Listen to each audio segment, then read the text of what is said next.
regulamentada, como não é de psicanalista, como não é de médicos. Não, os médicos estão também com o ato médico tentando regulamentar a profissão.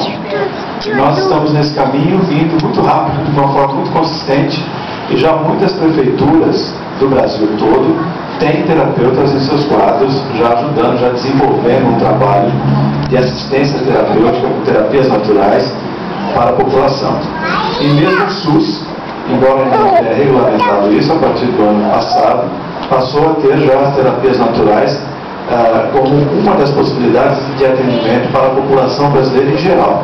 Ainda faltam detalhes de regulamentação, mas nós teremos em breve os terapeutas atuando no Brasil todo, como funcionários federais ou como contratados, e nas prefeituras como funcionários. E a cidade de São Paulo foi uma das primeiras cidades a ter uma regulamentação da profissão de terapeutas para atuarem nos postos de saúde, mas ainda também não foi regulamentado.